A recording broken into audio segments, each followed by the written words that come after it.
ഭക്ഷണം കഴിച്ച ഉടനെ പല ആളുകളും പല മണ്ടത്തരങ്ങളും ചെയ്യാറുണ്ട് അല്ലേ? ഇങ്ങനെ ഭക്ഷണം കഴിച്ചു കഴിഞ്ഞിട്ടുണ്ടെങ്കിൽ ഇത്തരം കാര്യങ്ങൾ ചെയ്ത് കഴിഞ്ഞാൽ നമുക്ക് പലതരത്തിലുള്ള ബുദ്ധിമുട്ടുകൾ വരാം. അപ്പോൾ ആ കാര്യങ്ങൾ എന്തൊക്കെയാണ്? ഇങ്ങനെ ഭക്ഷണം കഴിച്ച ഉടനെ ഈ കാര്യങ്ങൾ ചെയ്ത് കഴിഞ്ഞാൽ നമ്മുടെ ശരീരത്തിൽ എന്തൊക്കെ പ്രശ്നങ്ങളാണ് വരുന്നത്? അത് നമ്മുടെ ദഹനത്തെ എങ്ങനെയാണ് ബാധിക്കുന്നത്? ദഹനം കറക്റ്റ് നടക്കാൻ വേണ്ടിയിട്ട് നമുക്ക് എന്തൊക്കെ കാര്യങ്ങൾ ചെയ്യാം തുടങ്ങിയ കാര്യങ്ങളാണ് ഇന്ന് വീഡിയോയിലൂടെ പറയുന്നത്. ഞാൻ doctor Semiya, doctor Basil's homeo hospital, Pandikkad, Malappuram ജില്ല.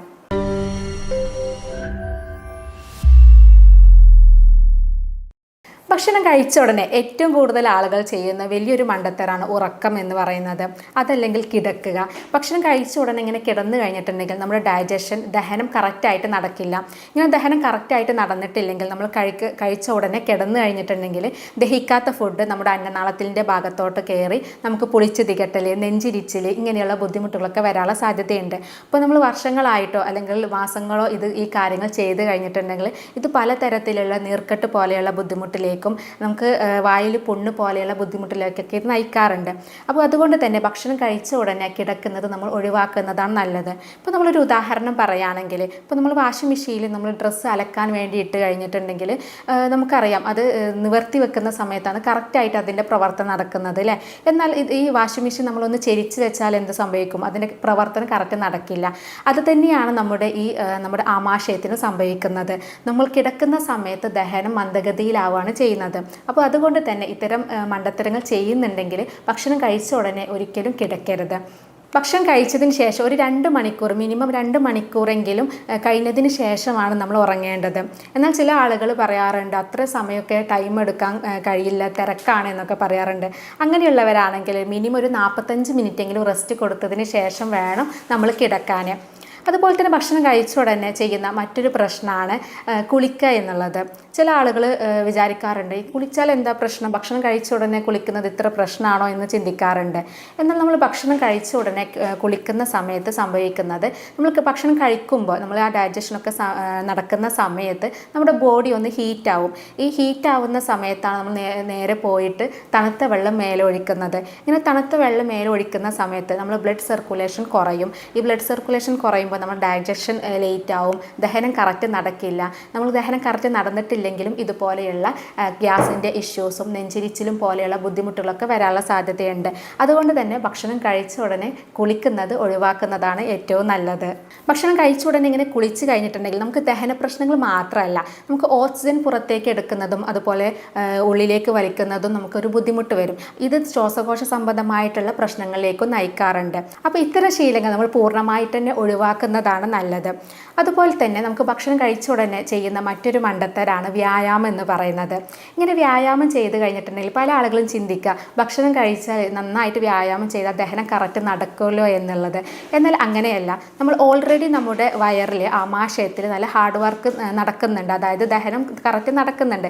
ഇതിൻ്റെ കൂടെ നമ്മൾ കൂടുതലായിട്ട് വ്യായാമം കൂടെ ചെയ്ത് കഴിഞ്ഞിട്ടുണ്ടെങ്കിൽ നമ്മൾ കൂടുതൽ ക്ഷീണിക്കുകയാണ് ചെയ്യുന്നത്. നമ്മുടെ ശരീരം കൂടുതൽ ക്ഷീണിക്കും. ഇങ്ങനെ ക്ഷീണിച്ച് കഴിഞ്ഞിട്ടുണ്ടെങ്കിൽ നമുക്കിതുപോലെ ദഹന പ്രശ്നങ്ങൾ വരാനുള്ള സാധ്യതയുണ്ട്. അപ്പോൾ അതുകൊണ്ട് തന്നെ ഭക്ഷണം കഴിച്ച ഉടനെ വ്യായാമം ചെയ്യുന്ന ആളുകളാണെങ്കിൽ ആ ശീലം ഒഴിവാക്കുന്നതും നല്ലതാണ്. അതുപോലെ മറ്റൊരു പ്രശ്നം പറയുന്നത്, നമ്മൾ ഭക്ഷണം കഴിച്ച ഉടനെ ചില ആളുകൾ നമ്മുടെ ഡ്രസ്സൊക്കെ ലൂസാക്കാറുണ്ട്. ഇങ്ങനെ ലൂസാക്കുന്നത് ഇപ്പോൾ പുരുഷന്മാരൊക്കെ ആണെങ്കിൽ പാൻറ്റൊക്കെ യൂസ് ചെയ്യുന്ന ആളുകളാണെങ്കിൽ അവർ ബെൽറ്റൊക്കെ ലൂസാക്കിയിടും, അല്ലെങ്കിൽ ഡ്രസ്സൊക്കെ ഒന്ന് ലൂസാക്കിയിടും. ഇങ്ങനെ ലൂസാക്കുന്ന സമയത്ത് അവിടെയുള്ള സ്പേസിൽ മാറ്റം വരികയാണ് ചെയ്യുന്നത്. നമുക്ക് കൂടുതൽ സ്പേസ് വന്നു കഴിഞ്ഞിട്ടുണ്ടെങ്കിൽ നമ്മുടെ ദഹനം മന്ദഗതിയിലാവും. അതുപോലെ തന്നെ ബ്ലോട്ടിങ്, വയറ് സ്തംഭനം, അതുപോലെ വയറ് വീർക്കുക ഇങ്ങനെയുള്ള ബുദ്ധിമുട്ടുകളൊക്കെ വരാനുള്ള സാധ്യതയുണ്ട്. അപ്പോൾ നമ്മൾ ഭക്ഷണം കഴിക്കുന്ന സമയത്ത് നമ്മുടെ ഡ്രസ്സ് എങ്ങനെയാണോ അതുപോലെ തന്നെ അത് നിലനിർത്തുന്നതാണ് ഏറ്റവും നല്ലത്. കാരണം ഇത് ലൂസാക്കുന്ന സമയത്താണ് ഇതുപോലെയുള്ള ദഹനത്തിലുള്ള പ്രശ്നങ്ങളൊക്കെ വരുന്നത്. അപ്പോൾ അതുകൊണ്ട് തന്നെ ഭക്ഷണം കഴിച്ച ഉടനെ നമ്മൾ ഡ്രസ്സ് ലൂസാക്കാതിരിക്കുക. ഭക്ഷണം കഴിച്ച ഉടനെ തന്നെ നല്ല അമിതമായിട്ട് ചൂടുള്ള വെള്ളം കുടിക്കുന്ന ആളുകളുണ്ട്. അതുപോലെ തന്നെ ഫ്രിഡ്ജിൽ നിന്ന് എടുത്തിട്ടുള്ള നല്ല തണുപ്പുള്ള വെള്ളം കുടിക്കുന്ന ആളുകളുണ്ട്. എന്നാൽ ഇങ്ങനെയുള്ള ശീലമുള്ള ആളുകളാണെങ്കിൽ ഇതും ഒഴിവാക്കുന്നതാണ് നല്ലത്. കാരണം ഇങ്ങനെ അമിതമായിട്ട് ചൂടുള്ളത് കുടിക്കുന്ന സമയത്ത് നമ്മുടെ ഭക്ഷണത്തിലുള്ള പ്രോട്ടീനുകൾ ദഹനം സ്മെല്ലേ നടക്കുകയുള്ളൂ. അപ്പോൾ പ്രോട്ടീനുകളുടെ ദഹനം കറക്റ്റ് നടന്നിട്ടില്ലെങ്കിൽ അത് നമുക്ക് പലതരത്തിലുള്ള ഇഷ്യൂസ് വരാനുള്ള സാധ്യതയുണ്ട്. അതുപോലെ തന്നെ തണുത്ത വെള്ളം കുടിക്കുന്ന സമയത്ത് നമ്മുടെ ഫാറ്റ് കൊഴുപ്പ് കൂടുതലായിട്ട് ദഹനം നടക്കില്ല. അത് നമ്മുടെ ശരീരത്തിൻ്റെ പല ഭാഗങ്ങളിലായിട്ട് അടിഞ്ഞു കൂടുകയും ഇത് ഒബീസിറ്റി പോലെയുള്ള പ്രശ്നങ്ങളിലേക്ക് നയിക്കാനുള്ള സാധ്യതയുണ്ട്. അപ്പോൾ അതുകൊണ്ട് തന്നെ നമ്മൾ ഭക്ഷണം കഴിച്ച ഉടനെ നമുക്ക് കൂടുതലും റൂം ടെമ്പറേച്ചർ ഇല്ല, അതായത് നോർമൽ വാട്ടർ ഉപയോഗിക്കുന്നതാണ് ഏറ്റവും നല്ലത്. പിന്നെ ശ്രദ്ധിക്കേണ്ടത് ഇതുപോലെ നെഞ്ചിരിച്ചിലും പുളിച്ച് തികട്ടലും ഇങ്ങനെയുള്ള ബുദ്ധിമുട്ടൊക്കെ ഉള്ള ആളുകളാണെങ്കിൽ ഭക്ഷണത്തിന് കൂടെ തന്നെ വെള്ളം കുടിക്കാതിരിക്കുകയാണ് ഏറ്റവും നല്ലത്. ഭക്ഷണം കഴിച്ച ഉടനെ ഒരു അരമണിക്കൂറിന് ശേഷമോ അതല്ലെങ്കിൽ ഒരു 30 മിനിറ്റ് അല്ലെങ്കിൽ 15 മിനിറ്റിന് ശേഷമൊക്കെ വെള്ളം കുടിക്കുന്നതാണ് ഏറ്റവും നല്ലത്. അപ്പോൾ ഈ 5 കാര്യങ്ങൾ ഭക്ഷണം കഴിച്ച ഉടനെ ചെയ്യുന്നത് നമ്മുടെ ശരീരത്തിൽ പലതരത്തിലുള്ള പ്രശ്നങ്ങൾ ഉണ്ടാക്കും. അതായത് ഭക്ഷണം കഴിച്ച ഉടനെ കിടക്കുക, കുളിക്കുക, വ്യായാമം ചെയ്യുക, അത് ഡ്രസ്സ് ലൂസാക്കിയിടുക, അതല്ലെങ്കിൽ അമിതമായിട്ടുള്ള ചൂടും തണുപ്പുള്ള വെള്ളം കുടിക്കുക. ഇങ്ങനെയുള്ള ഈ 5 കാര്യങ്ങൾ നമ്മൾ പൂർണ്ണമായിട്ട് ഒഴിവാക്കിയാൽ തന്നെ സ്ഥിരമായിട്ട് ഇങ്ങനെ ദഹന പ്രശ്നങ്ങളൊക്കെ ഉള്ള ആളുകളാണെങ്കിൽ അത് നമുക്ക് പൂർണ്ണമായിട്ട് തന്നെ മാറ്റിയെടുക്കാൻ പറ്റും. പല ആളുകളും ചിന്തിക്കാറുള്ളത് ഇത് ഒരുപാട് മെഡിസിൻസ് കഴിക്കുന്നുണ്ട്, പുറത്തുനിന്ന് ഡോക്ടറെ കാണിച്ചിട്ട് ഗ്യാസിന് മരുന്ന് കഴിക്കുന്നുണ്ട്, ഇതൊക്കെ ചെയ്തിട്ട് എൻ്റെ ഗ്യാസിൻ്റെ പ്രശ്നം മാറുന്നില്ല എന്ന് വിചാരിക്കാറുണ്ട്. അപ്പോൾ അതിനുള്ളൊരു കാരണം ചിലപ്പോൾ ഈ 5 കാര്യങ്ങളായിരിക്കാം.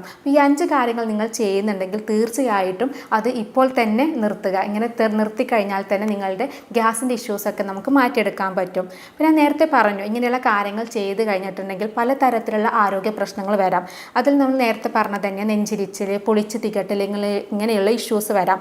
അതിൻ്റെ കൂടെ നമുക്ക് വയറിന് വീർക്കൽ, വയറ് സ്തംഭനം, അതുപോലെ മലബന്ധം ഇങ്ങനെയുള്ള ഇഷ്യൂസും കാണിക്കാറുണ്ട്. ഇങ്ങനെ സ്ഥിരമായിട്ട് ഇങ്ങനെയുള്ള ശീലങ്ങൾ ചെയ്ത് കഴിഞ്ഞിട്ടുണ്ടെങ്കിൽ ഗ്യാസ്ട്രൈറ്റിസ് പോലെയുള്ള അസുഖങ്ങളിലേക്ക്, അതല്ലെങ്കിൽ GERD gastro oesophageal reflux disease പോലെയുള്ള അസുഖങ്ങളിലേക്കും, വായിൽ പുണ്ണ്, അതല്ലെങ്കിൽ ഗ്യാസ്ട്രിക് അൾസർ പോലെയുള്ള അസുഖങ്ങളിലേക്കൊക്കെ ഇത് നയിക്കാനുള്ള സാധ്യതയുണ്ട്. അപ്പം അത്തരം ശീലങ്ങൾ നമ്മൾ പൂർണ്ണമായിട്ട് തന്നെ ഒഴിവാക്കുക. ഇനി ഈ കാര്യങ്ങൾ കൂടാതെ നമുക്ക് ഭക്ഷണത്തിൽ എന്തെങ്കിലും മാറ്റങ്ങൾ വന്നു കഴിഞ്ഞിട്ടുണ്ടെങ്കിലും ഇതുപോലെ ഗ്യാസിൻ്റെ ഇഷ്യൂസ് കാണിക്കാറുണ്ട് അല്ലേ. പയറ് വർഗ്ഗങ്ങൾ, അതുപോലെ തന്നെ പാലുൽപ്പന്നങ്ങൾ, കൂടുതൽ നാരുകൾ അടങ്ങിയിട്ടുള്ള പച്ചക്കറികൾ, ഇലക്കറികൾ, ആവിയിൽ വേവിച്ചിട്ടുള്ള ഫുഡുകൾ, മരച്ചീനി, ഉരുളക്കിഴങ്ങ് ഇങ്ങനെയുള്ള ഫുഡുകളൊക്കെ സ്ഥിരമായിട്ട് കഴിക്കുന്ന ആളുകളിലും ഗ്യാസിൻ്റെ ഇഷ്യൂസ് വരാറുണ്ട്. അപ്പോൾ ഇങ്ങനെ സ്ഥിരമായിട്ട് ഗ്യാസിന് പ്രശ്നമുള്ള ആളുകളാണെങ്കിൽ ഇത്തരം ഫുഡുകൾ ഒഴിവാക്കുന്നതാണ് നല്ലത്. ഇതിൻ്റെ കൂടെ തന്നെ കുറച്ച് മറ്റ് ശീലങ്ങളും കൂടെ നമ്മൾ ശ്രദ്ധിക്കണം. അതായത് കൃത്യസമയത്ത് ഭക്ഷണം കഴിക്കുക എന്നുള്ളത് വളരെ ഇമ്പോർട്ടൻ്റ് ആണ്. കറക്റ്റായിട്ട് നമ്മൾ ഭക്ഷണം കഴിച്ച് കഴിഞ്ഞിട്ടുണ്ടെങ്കിൽ ഗ്യാസിൻ്റെ ഇഷ്യൂസൊക്കെ പോകാൻ സാധ്യതയുണ്ട്. അതുപോലെ തന്നെ ഭക്ഷണം നന്നായിട്ട് ചവച്ചരച്ച് കഴിക്കുക, അതുപോലെ മിതമായിട്ടുള്ള അളവിൽ കുറച്ചായിട്ട് കഴിക്കുന്നതാണ് ഏറ്റവും നല്ലത്. ഇതിൻ്റെ കൂടെ തന്നെ നന്നായിട്ട് വെള്ളം കുടിക്കുന്നതും നല്ലതാണ്. ഈ അസിഡിറ്റി പോലെയുള്ള പ്രശ്നങ്ങൾ, ഹൈപ്പോ അസിഡിറ്റി, അതുപോലെ തന്നെ ഹൈപ്പർ അസിഡിറ്റി പോലെയുള്ള പ്രശ്നങ്ങളൊക്കെ ഉള്ള ആളുകൾ നമുക്ക് വെള്ളം കുടിച്ചാൽ തന്നെ ഈ ആസിഡ് കുറയുകയും ഇത് നമുക്ക് ബുദ്ധിമുട്ടുകളൊക്കെ കുറക്കാനുള്ള സാധ്യതയുണ്ട്.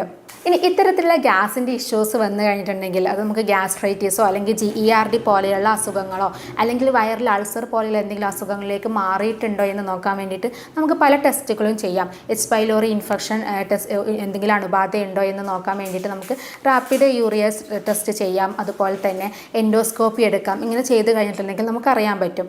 എന്നാൽ കൊളസ്ട്രോൾ ഉള്ള ആളുകളിൽ കൊളസ്ട്രോൾ കൂടുതലായിട്ട് കണ്ടുവരിക, ട്രൈഗ്ലിസറൈഡ്സോ അല്ലെങ്കിൽ LDL ഒക്കെ കൂടുതലായിട്ട് വരിക, ഫാറ്റി ലിവർ ഗ്രേഡ് 2 ഒക്കെ വരുന്ന സമയത്തും ഇതുപോലെ ഗ്യാസിൻ്റെ ഇഷ്യൂസ് വരാറുണ്ട്. അപ്പോൾ പല ആളുകളും ഗ്യാസിൻ്റെ മരുന്നുകൾ സ്ഥിരമായിട്ട് കഴിക്കുന്നുണ്ടാവും, ഇത്തരം കാര്യങ്ങളൊന്നും ചെക്ക് ചെയ്യില്ല.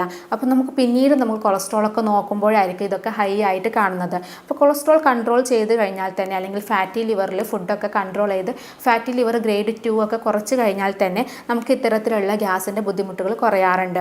അപ്പോൾ നമ്മൾ ആദ്യം ഇങ്ങനെയുള്ള ബുദ്ധിമുട്ടൊക്കെ വരുന്ന സമയത്ത് നമ്മൾ മെഡിക്കൽ ഷോപ്പിൽ പോയിട്ട് സ്വന്തമായിട്ട് പ്രിസ്ക്രിപ്ഷൻ എടുക്കുന്നതിന് പകരം നമുക്ക് എന്തുകൊണ്ടാണ് ഇത് വരുന്നതെന്ന് മനസ്സിലാക്കിയിട്ട് അതിനുള്ള ചികിത്സ എടുക്കുക. അപ്പോൾ നമ്മൾ ഇങ്ങനെ ബുദ്ധിമുട്ട് വരുന്ന സമയത്ത് നമ്മൾ വീട്ടിൽ വെച്ച് പല പൊടിക്കൈകളും ചെയ്യും. ഇത് ചെയ്തിട്ടും കുറയുന്നില്ലെങ്കിൽ തീർച്ചയായിട്ടും ഒരു ഡോക്ടറെ കാണിച്ചിട്ട് അതിനുള്ള ചികിത്സ എടുക്കുക.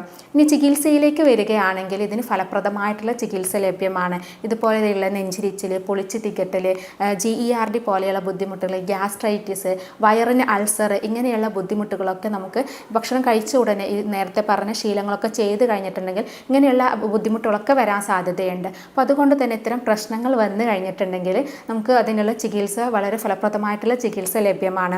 നമ്മൾ ചെയ്യുന്നത് ഓരോ രോഗിയുടെയും ശാരീരികവും മാനസികവുമായിട്ടുള്ള കാര്യങ്ങൾ പഠിച്ച് യൂറോപ്യൻ നിർമ്മിത സോഫ്റ്റ്വെയറുകൾ ഉപയോഗിച്ചാണ് ഇതിന് ട്രീറ്റ്മെൻറ്റ് കൊടുക്കുന്നത്. അതുപോലെ ജർമ്മനിയിൽ നിന്നും ഇറക്കുമതി ചെയ്യുന്ന പൊട്ടൻസി മരുന്നുകളാണ് നമ്മൾ ഉപയോഗിക്കുന്നത്.